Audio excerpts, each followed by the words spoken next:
रही थी। 2 उंगलियों से कनपट्टी सुहलाती वो किसी गहरी सोच में गुम थी। यकदम उसके चेहरे पर छाई बेसुकूनी आहिस्ता सुकून में बदलने लगी। बेड छोड़ती वो उठ खड़ी हुई। होंठों पर रेंगती मुस्कुराहट इस बात की गवाह थी कि शायद इसे अपने मसले का हल मिल गया है। शायद वो जान चुकी थी कि अब इसको आगे क्या करना है। वो आज भी कमरे में अंधेरा किए बैठा था। नींद आंखों से कोसों दूर थी। गुज़श्ता कुछ दिनों से ख्वाबों में इजाफा हो चुका था। जागता तो सोचों के भंवर में फंसता रहता और सोने के लिए लेटता तो ये ख्वाब पीछा ना छोड़ते। अजब बेसुकूनी थी। इस वक्त भी नींद की गोलियां लेने के बावजूद भी नींद आंखों से कोसों दूर थी। जिंदगी कितना कांटों भरा सफ़र था, इससे बेहतर कोई नहीं जान सकता था। वो पल पल जीता और पल पल मरता। बेड से उठता वो वॉशरूम का रुख कर गया था। वापस आकर वो मसल्ला बिछाता नमाज पढ़ना शुरू कर चुका था। सलाम फेरता वो दुआ के लिए हाथ उठाने की हिम्मत ना कर पाया। इसे सख्त शर्मिंदगी होती थी उस ज़ात से, उससे तौबा की तलब करने से, उससे अपने लिए सुकून मांगने से। जानता था कि वो इस काबिल ही नहीं कि इससे कुछ मांग सके। किस मुंह से मांगता। सर में आहिस्ता आहिस्ता दर्द की टेसें उठने लगी। इससे पहले कि वो उठकर दवाई लेता, नींद की गोलियां शायद अपना असर दिखा चुकी थी। सर पर हाथ रखता वो चंद ही लम्हों में वहीं ढेर हो चुका था। कहाँ जा रहे हो? वजदान जो चाबी उठाए तेजी से बाहर जा रहा था, सलार की बात सुनकर रुका। आपकी होने वाली भाभी से मिलने जा रहा हूँ, कोई एतराज़ है? उसकी बात पर सलार दांत पीस गया। तुमने क्या कसम खाई है कि हर बात का उल्टा जवाब देना है? नहीं नहीं, कसम नहीं खाई। अच्छे बच्चे कसम नहीं खाते। वो भी ओवर एक्टिंग की हद करता उसे जिच कर रहा था, जबकि सलार उसे टोक कर शदीद पछताया। ये देखो मेरे जुड़े हुए हाथ, जाओ जहाँ जा रहे थे। अले मिला पाला भाई, नाराज हो गया? हा, एक फ़ैलो की तबीयत ख़राब है, मैं मनाहिल को लेकर उसके घर जा रहा हूँ। दफ़ा हो जाओ। जा रहा हूँ मिस्टर खड़ूस। जबकि सलार उसकी बात का मतलब समझता गुस्से से उसके पीछे भागा था, मगर तब तक वो गाड़ी में बैठता वहाँ से गायब हो चुका था। एक दफ़ा बस मिल जाए ये लड़की, अगले पिछले सारे हिसाब चुकाऊंगा, बंदरिया कहीं की ना हो तो। वो उसको नए लक़ब से नवाजता गुस्से से अंदर का रुख कर गया था। चिप्स खाती वो इन दोनों को घूरने में मसरूफ़ थी, जबकि वो शराफत की आला मिसाल कायम करते मुंह नीचे किए खामोशी से बैठे थे। वजह नूर की घर में मौजूदगी थी, वरना यकीनन वो यहाँ एक तूफ़ान बदतमीज़ी भरपा कर चुके होते। हाँ बोलो, क्यों आए हो? उसकी बात पर इन दोनों ने एक दूसरे को देखा। तुम बीमार थी, हम तुम्हारी अयादत के लिए आए हैं। मनाहिल शर्मिंदा होती मरी हुई आवाज़ में बोली, जबकि वजदान महज अपनी सरेआम बेइज्जती पर पहलू बदल गया। अच्छा, मैं बीमार हूँ, सही सही। वो यूं बोली जैसे न जाने इसे कितनी बड़ी बात पता चली हो। फूल कहाँ हैं? वो अगला सवाल कर गई थी। वो दोनों तो वाकई फूल लाना भूल गए थे। उसके इतना सीरियस और फॉर्मल बिहेव पर वो दोनों ही परेशान थे। इन दोनों को चुप देखकर वो खुद ही बोल पड़ी। हाली हाथ अयादत के लिए आए हो? बड़े ही कोई भूखे हो। मेरी माँ के पास फालतू के पैसे नहीं हैं, बड़ी मेहनत से कमाती हैं वो, इतना खर्चा हो गया है। ये चाय वगैरह का सारा सामान मिलाकर तकरीबन 1500 रुपये लग गया, और तुम लोगों को इतनी शर्म नहीं है कि बंदा कुछ ले आए। और वजदान के बच्चे, इतना महंगा गिफ्ट दिया था मैंने तुम्हें तुम्हारी सालगिरह पर, कुछ तो लिहाज कर लेते। उसकी बातों से वो दोनों फ़ौरन से पहले हाथ में पकड़ा चाय का कप वापस रख गए। बाकी चीज़ों को तो उन्होंने छेड़ा ही नहीं था। वजदान का चेहरा इतनी बेइज्जती पर सुर्ख हो चुका था। उठो तुम दोनों।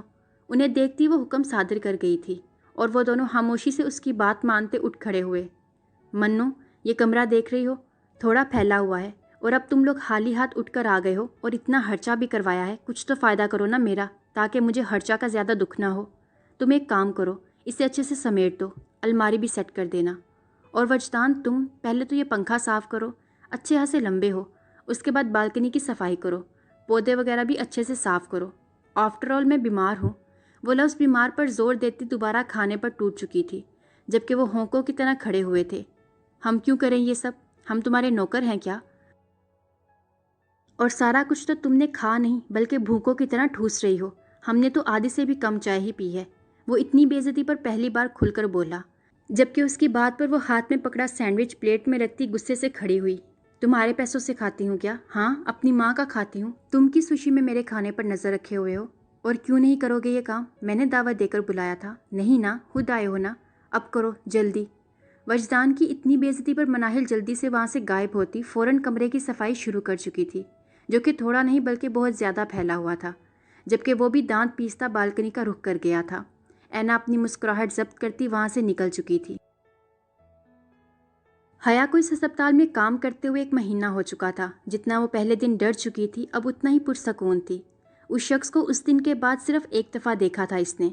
उसके बाद वो उसे कहीं दिखाई नहीं दिया था, जिस पर उसने शुक्र ही अदा किया था। इसे उस शख्स से उसकी आंखों से खौफ महसूस होता था, यूं जैसे कच्चा चुभा जाएगा। हाँ, अलबत्ता हाशिर सर उसे काफ़ी रहमदिल और सुलझे हुए इंसान लगते थे। हर एम्प्लॉय उनकी तारीफ़ करता था। इस अरसे में उसकी हादिया नामी लड़की से काफ़ी अच्छी दोस्ती हो चुकी थी।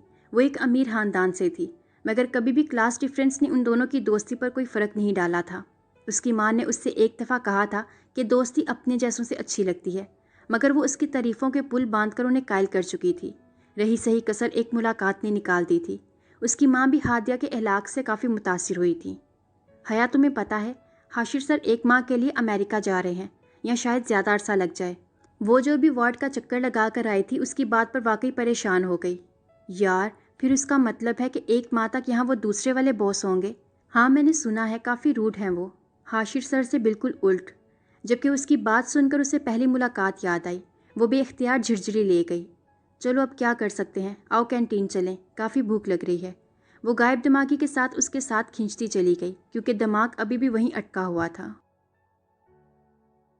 पूरे 1 घंटे बाद ऐना कमरे में दाखिल हुई तो वो दोनों थक हार कर सोफे पर बैठे थे। पूरा कमरा और बालकनी चमचमा रही थी।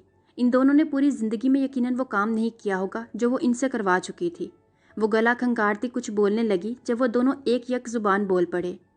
Please Anna, we are already tired. उनकी बात सुनते ही उसकी कब की रुकी हुई हंसी छूट पड़ी। पेट पर हाथ रखती वो हंसती चली गई। हंस हंस कर उसकी आंखों से आंसू आ चुके थे, मगर वो फिर भी हंसने में मसरूफ़ थी। उसको देखकर वो पल भर में उसकी कारिस्तानी समझ गए थे। वो वाकई पहुंची हुई चीज़ थी, जिसका मुकाबला कम अज़ कम एक नॉर्मल इंसान तो बिल्कुल नहीं कर सकता था। इससे पहले वो दोनों उठकर जाते, वो अपनी हंसी का गला घोंटती आंसू साफ करने लगी। अच्छा अच्छा, जस्ट मजाक था, ओके। वो जल्दी से इनके बिगड़े तेवर देकर सफाई देने लगी। ये मजाक था क्या? वजदान दांत पीसता उससे पूछने लगा। हा हा, और नहीं तो क्या। हा हा। वो ढीठों की तरह हंसती उसकी बात की तायद कर गई। बहुत ही कोई घटिया मजाक था। वो हनूस गुस्से में था। आखिर इतना काम करके कमर में दर्द की टेसें जो उठ रही थी। अच्छा चलो छोड़ो, जल्दी से अपना हुलिया ठीक करके नीचे आ जाओ, लंच करते हैं। वो यूं बोली जैसे कोई मामूली सी बात हो। पहले सॉरी बोलो हम दोनों से। मनाहिल जो कब से खामोश तमाशाई बनी खड़ी थी, बोल पड़ी। उसकी बात सुनकर ऐना अब्रू अचकाती उसे दाद दे गई। ज़्यादा फैलने की ज़रूरत नहीं, आना है तो आओ, वरना जाओ अपने घर। पहले सॉरी बोलो हम दोनों से, आई बड़ी। वो उसकी नकल उतारती नीचे चली गई थी, जबकि वो दोनों जब्त किए नीचे का रुख कर गए। आखिर इतनी मेहनत के बाद खाना तो बनता था। इज्जत तो वैसे ही उनकी वो कोई नहीं करती थी। अना का मसला बनाकर वो खाने से बिल्कुल हाथ नहीं धोना चाहते थे, क्योंकि सॉरी तो वो फिर भी ना बोलती। नूर जो अभी बाथरूम से निकली थी, सामने ऐना को बेड पर लेटा देखकर वो हैरान हुई। पलकें झपकती वो ये यकीन करने की कोशिश में थी कि वो वाकई उसके कमरे में है, वो भी उसके बेड पर। दोनों में इतनी बेतकल्फ़ी तो ना थी कि वो यूं धड़ल्ले से उसके बेड पर विराजमान हो जाती। अक्सर अगर उसे कुछ ज़रूरी काम होता तो वो दरवाजे से ही वापस मुड़ जाती, मगर आज तो हद ही हो गई थी। वो जो मज़े से लेटे टीवी देख रही थी, नूर को सामने खड़ा देखकर उसकी तरफ मुस्कुराहट उछाल गई। नूर होश में आती उसके पास पहुंची। कोई काम था क्या? वो दो टोक अंदाज में बोल गई। उसके अंदाज से एक पल के लिए ऐना की मुस्कुराहट थमी, मगर अगले ही लम्हे वो खुद को कंपोज कर चुकी थी। बेड ग्राउंड के साथ टेक लगाती वो अपनी टांगें फैलाकर नीम दराज होती नूर के लिए अपने साथ जगह बना गई। नहीं, मुझे क्या काम होना है, मुझे लगा आप अकेली होंगी तो यहाँ आ गई। नूर उसकी बात पर आंखें फैला गई। इससे इस वक्त ऐना की दिमागी हालत पर शक हुआ, जो न जाने क्यों अजीबोगरीब हरकतें कर रही थी। मुझे आदत है अकेला सोने की, तुम अपने कमरे में जाकर सो जाओ, काफ़ी देर हो चुकी है। उसकी बनाई हुई जगह को इग्नोर करती वो खड़े खड़े उसे भेजने पर तुली हुई थी। हाँ, आपको ये सोचकर नींद आ जाएगी कि आपकी बेटी गर्मी में सो रही है। एसी ख़राब है मेरे रूम का, इतनी गर्मी में कैसे सोऊंगी। वो जो अभी एसी से न जाने कौन कौन से पंगे लेकर उसे बिल्कुल नकारा बना चुकी थी, अब मासूमियत से उसके सामने दुखड़ा बयान करने लगी। उसकी बात सुनती वो झंझलाई थी। मुझे किसी के साथ नींद नहीं आती। वो एक दफ़ा फिर उसको भेजने की कोशिश करने लगी, मगर वो इससे भी ज़्यादा ढीठ वाक़या हुई थी। तो इसका हल है मेरे पास। जब तक आप सो नहीं जाती मैं सोफ़े पर बैठ जाती हूँ, बाद में बेड पर आ जाऊँगी, कैसा? वो मुस्कुराते हुए उससे पूछने लगी। वो ना चाहते हुए भी उसकी बात मानने पर मजबूर हो चुकी थी, क्योंकि उसके पास उसके हर मसले का हल मौजूद था। अब तो सिर्फ इसे खुद कमरे से बाहर छोड़कर आने की कसर बाकी थी। तो चलें फिर, आप सो जाएं, तब तक मैं सोफे पर बैठकर प्लान्स बनाती हूँ। उसकी बात सुनकर नूर जो बेड पर बैठने लगी थी फ़ौरन उसकी तरफ मुड़ी। कौन से प्लान? वो अब्रू अचकाती उससे पूछने लगी, जबकि ऐना खुद को कोसती कोई बहाना सोचने लगी। वो हाँ, एक फ्रेंड को सरप्राइज़ पार्टी देनी है, उसका वेन्यू प्लान करना है। वो बगैर मुड़े सोफे की तरफ जाती उसे जवाब देने लगी, जिस पर नूर महज अस्बात में सर हिला गई। बेड पर नीम दराज होती वो साइड लैम्प ऑन कर गई थी। ऐना की बच्ची, किसी दिन बुरा फंसेगी तू। वो खुद से बड़बड़ाती सोफे पर बैठती अगले लाहे अमल के बारे में सोचने लगी। कमरे में छाई खामोशी में उभरती आवाज़ सुनकर उसके होंठों पर गहरी मुस्कुराहट रेंग गई। You can come here, I can manage for one night. Noor की आवाज़ सुनती वो फर्जी कॉलर झाड़कर खुद को दाद देती बेड का रुख कर गई थी। नूर को कायल करना उसके लिए इतना भी मुश्किल नहीं था, वो जान चुकी थी। उसे सिर्फ इमोशनली ब्लैकमेल करके ही सही, लेकिन वो उसे इस होल से बाहर निकाल सकती थी। उससे थोड़े फासले पर लेटती वो बहुत खुश थी। शायद आज पहली बार वो उसके साथ सोई थी। ये ख्याल ही उसकी नींद भगा ले गया था। खामोशी से लेटती चोर आंखों से वो मध्यम रोशनी में नूर को देखने लगी, जो सोने की कोशिश में थी। उसकी पलकों की जंबिश गवाह थी कि वो भी जाग रही है। नूर जो अपनी जगह पर आंखें मूंदे उसकी मौजूदगी को फरामोश करने की कोशिश में थी, ना चाहते हुए भी फरामोश ना कर सकी। थक हार कर वो करवट बदलती आंखें खोल गई थी, जबकि ऐना उसकी इस हरकत पर मुस्कुरा गई थी। सूरज की किरणें आंखों पर पड़ने पर बेड पर लेटे वजूद के चेहरे के जाविये बिगड़े। हाथ आगे रखकर रोशनी को रोकने की नाकाम कोशिश करते वो मुंह बनाकर उठ बैठी। कुछ गैर मामूली महसूस होने पर गर्दन मोड़कर देखा तो होंठों पर आसूदा मुस्कुराहट उभर कर मादूम हुई। उसके चेहरे को गौर से देखती वो जल्दी ही मुंह फेर गई। उसका चेहरा उस शख्स की याद दिलाता था जिससे उसने शिद्दत से नफरत की थी। सर झटक कर उठती वो वॉशरूम का रुख कर गई, मगर कुछ सोचते वापस पलटी और पर्दे बराबर करती वो इस पर एक नम निगाह डाल गई। वॉशरूम में खुद को बंद करती वो बालों को मुट्ठियों में जगड़ती ज़मीन पर बैठती चली गई थी। वजदान, यूं नहीं जाना क्या? जब से फैलो के घर से आए हो कमरे में ही बंद हो, डिनर भी नहीं किया, दरवाज़ा तो खोलो यार। वो जो कमर के दर्द की वजह से कमरा बंद करके न जाने कौन कौन से टोटके आजमा रहा था, सलार के पुकारने पर फर्स्ट एड बॉक्स बंद करता छुपाने लगा। जल्दी जल्दी से शर्ट पहनता वो दरवाज़ा खोल गया। दरवाज़ा बंद करके क्या कर रहे थे? सलार उसके देर से दरवाज़ा खोलने पर टोकता हुआ इस्तफसार करने लगा। डिस्को पार्टी चल रही थी, क्यों आपने आना था क्या? वो जल कर बोला। एक तो पहले ही कमर की दर्द की वजह से सो नहीं पाया था। सारी रात ऐना को कोसते कोसते गुजारी थी। कई टोटके और दवाइयाँ भी खा चुका था, मगर ऐना ने जाने उससे न जाने कौन से जन्म का बदला लिया था कि दर्द ठीक ही नहीं हो रहा था। और ऊपर से सलार की इन्वेस्टिगेशन, वो चिढ़ ही गया था।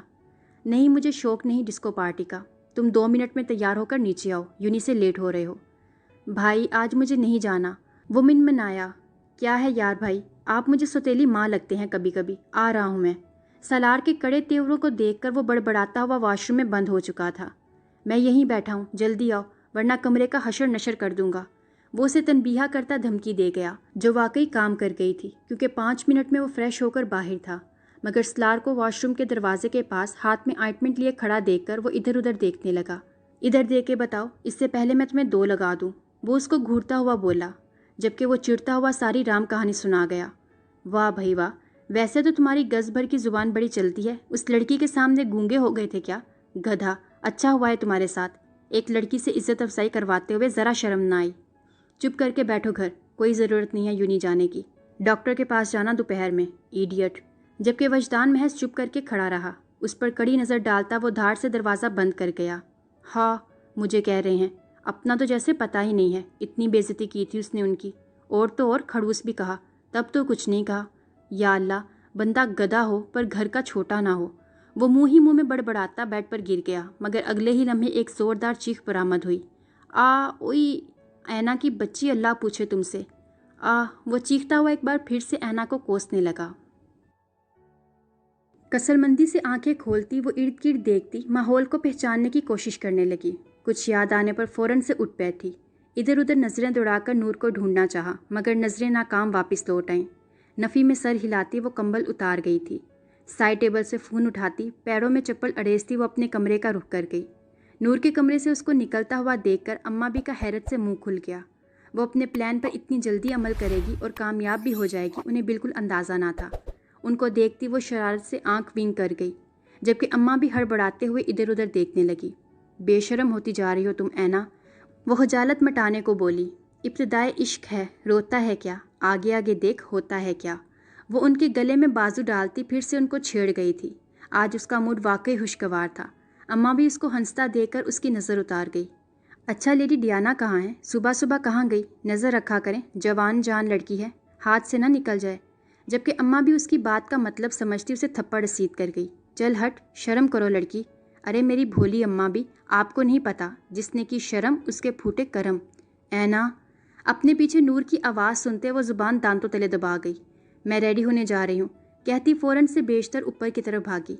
इसे बस यही डर था कि ना जाने नूर ने क्या क्या सुन लिया हो। मैं आज जल्दी जा रही हूँ, तुम ड्राइवर के साथ चली जाना। उसको भागता देखकर वो उसे आवाज़ लगा गई, जबकि अपनी जान खुलासी पर शुक्र अदा कर गई। गाड़ी की चाबी दे। वो पोर्च में यूनी के लिए तैयार खड़ी गफूर चाचा से बहस कर रही थी। ऐना बीबी, मैंने आपको बताया तो है कि नूर बीबी ने सख्ती से मना किया है कि आपको गाड़ी ना दी जाए। वो सर झुकाए उस सरफरी लड़की को सफाइयाँ देने लगा। ठीक है, ना दे। मैं ज़रा आपके गांव फ़ोन करके आपकी भोली माँ को बताती हूँ कि अपनी पसंद की बहू लाने का ख्याल दिल से निकाल दें, क्योंकि आपका बेटा बहू ढूंढ चुका है। ये सुनकर यकीनन आपकी अम्मा जान को छोटा मोटा हार्ट अटैक आ ही जाना है। वो लापरवाही से कहती अपना फ़ोन बैग से निकालने लगी। गफूर बेचारा हड़बड़ाता हुआ उसे चाबी पकड़ा गया, जबकि ऐना अपनी कामयाबी पर खुश ही हो गई। अभी कुछ दिन पहले ही तो उसने चोरी चोरी अपनी आदत से मजबूर उसकी बातें सुनी थी, और अब उसे अच्छा खासा बहाना मिल चुका था। ऐना बीबी, फिर नूर बीबी को मेरा मत बताइएगा। वो उससे मिन्नत करने लगा, जबकि वो फिक्र ना करें कहती गाड़ी जन से भगाकर ले गई। धक्के से गाड़ी बंद हुई तो वो झिंझलाता हुआ बाहर निकला। इंजन खोलने पर पता लगा कि पानी ख़त्म हो चुका है।